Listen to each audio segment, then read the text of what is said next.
Hey, what's up, family? Hey, today we're going to do this video here. We're going to take this from a chapter in one of my favorite books, 48 Laws of Power. And this is called Court Attention at All Costs. Now, what does that mean? It's like whatever outcome you are looking for or attention you're trying to get, you do it at all costs, even if you have to do it in an enigmatic way. Now, as always, I love to give y'all word of the day, and that's going to be the word of the day, enigmatic. If you look up the word enigmatic, it simply means puzzling, confusing to interpret or understand, baffling, confusing. So let's jump right into this. Court attention at all costs. I want to jump right in a historical way, speaking of a woman by the name of Emily Davison. And this happened on June 4th, 1913. So we're going back over 100 years ago. But it's amazing how what some people have done historically to get attention or to get their point across. Because what Emily did, this was a woman who she fought for women's rights and women's suffrage for so long, but never quite getting the attention she was looking for, or the results, so to speak. So on this day, June 4th, 1913, what she did to court attention by all costs, like the chapter. What she did, there was a major horse race with the king over there in the UK. And what she did, while all these horses was racing, like a stampede of horses racing, just imagine these big, powerful horses racing, trampling down the racetrack, right? Emily Davison stood on the side by these horses, and just as they came stampeding down, she threw herself in front of these horses, becoming what you would call a martyr, meaning, a person who gives their life for something they believed in. And what she believed in was that how women was being treated unequally, weren't allowed to vote, weren't allowed to stand up to their man, had to tolerate all kind of ridicule and all kind of nonsense from their husbands. Remember, they had that thumb law where a man could beat a woman as long as the object was no bigger than his thumb. Simple stuff like that. She fought against all of that. She did other things in the past, like throwing rocks at councilmen's cars or whoever it is, so to speak. But the day of the horse race, she actually gave her life. Now, she died 4 days later from her injuries due to that. But she did that in front of a huge crowd, threw herself in front of the king's horse, and got all the attention in a very enigmatic way. Remember, in a very confusing way. It makes people go, why did she do that? I don't understand. But I would ask myself the same question, babe. What is it? Did she had family? I mean, in order for her to do something so huge like that, yeah, she why? had Because to. I'm sure she had family. We're not born just out of thin air. Who knows if she had kids or what? That I don't know. But what it is, obviously, she felt the very unequal justice that women was always getting around the world, and in her part where she was at. So she was like, I gotta do something in such an enigmatic way, even if I have to be a martyr to do so. And that's what she did. She died for something she believed in. Emily Davison is actually a name I think most women, especially women fighting for women's rights and equalness and all that type of stuff, I think almost every woman should know who Emily Davison is and realize she was probably one of the first to start women's rights and rebellions and stuff like that. So she basically what you would call the catalyst, like she was the catalyst that get a lot of women's rights and groups started, Emily Davison. Now, I was always intrigued by that story. I thought you would be too. That's why I thought, like I said, I'd give you a little historical events today and put this in my educational playlist. But anyway, let's go with something else that's relevant to that. Now, this is like a childhood story here, but it touches on Emily Davison as well. This story is called The Wasp, like the bee, the Wasp and the Prince. One day it was a wasp called Pintail. And one day as he's flying around the king's castle, he decided to go into the prince's room. And while the prince was sleeping, he stung the prince. And all of a sudden the prince started screaming and crying in agony.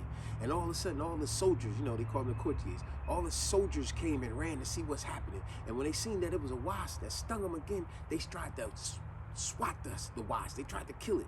And then the wasp started stinging all the soldiers. And all the soldiers started screaming. Next thing you know, the king came. Next thing you know, all the workers in the castle all came to see what is the prince and all the soldiers screaming about. Before you knew it, the whole town and all the businesses shut down because they all trying to figure out what's going on in the king's castle. What has happened to the prince? Everybody was so concerned. And all along, Pintail, the wasp, has said to itself, yeah, look at this. Look at all the attention I'm getting. I got the whole castle in an uproar. I even shut down all businesses behind what I'm doing.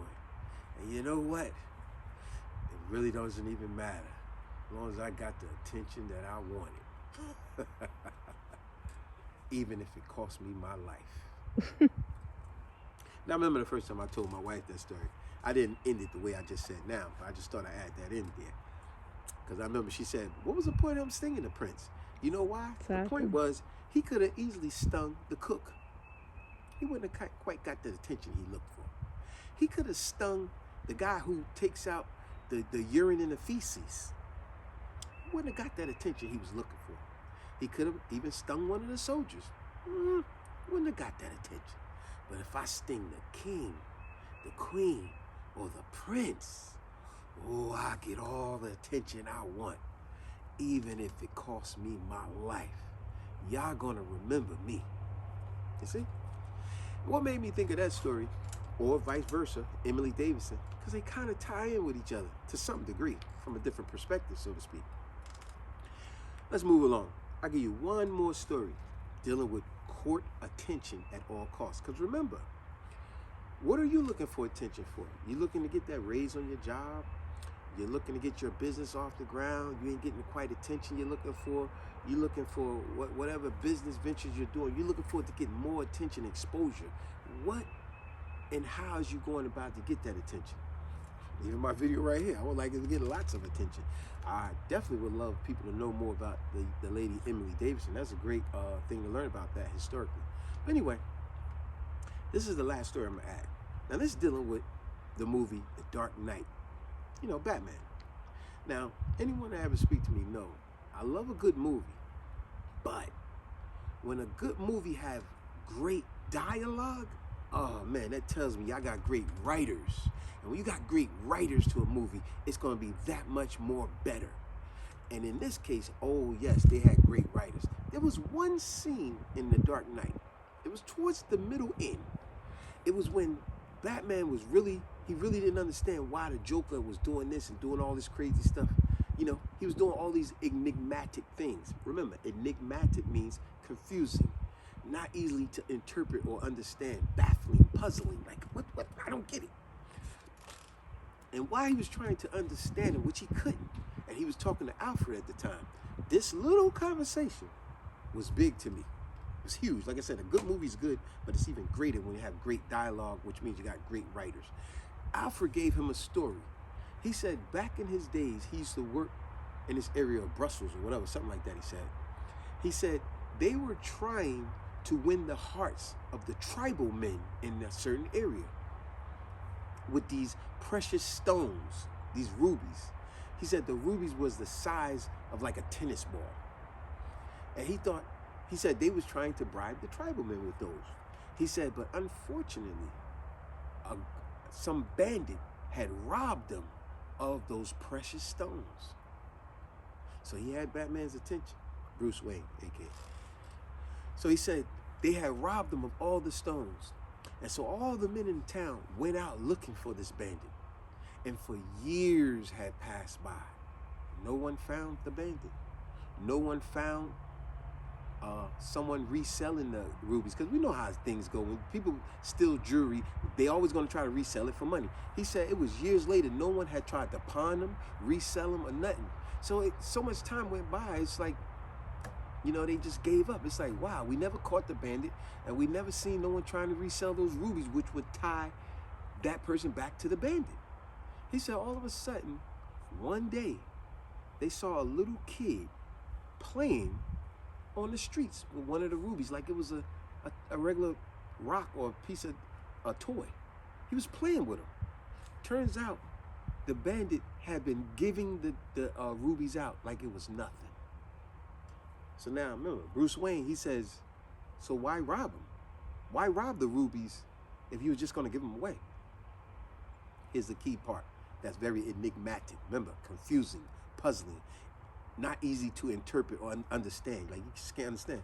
So like he said, why rob the rubies if you're just going to give them out later? And I love Alfred's response. He said, because, Master Bruce, you think it's easy to understand the Joker or a criminal, but sometimes they're not easily understood. He said, some men cannot be bargained with, cannot be reasoned with, cannot be bribed, and cannot be negotiated with. Some men just want to see the world burn.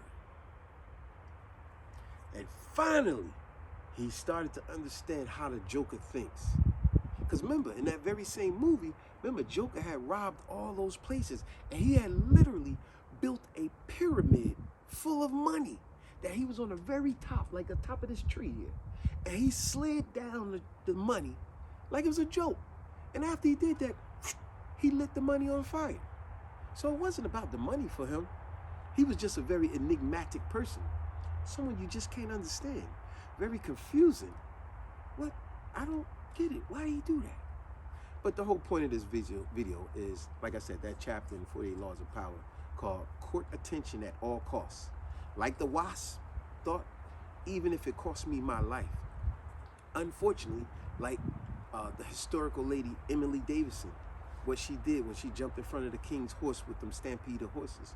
Yes, she became a martyr for that. She is foreverly historically mentioned now, especially for people that like historical things, knowing that she died for something she believed in. You know, and she got the attention she was looking for. Unfortunately, you know, her life, it cost her life to get that attention.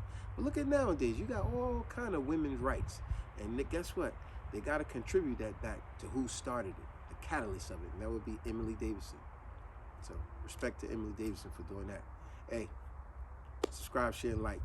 For all you that like historical stuff, I hope you appreciate this one. Peace.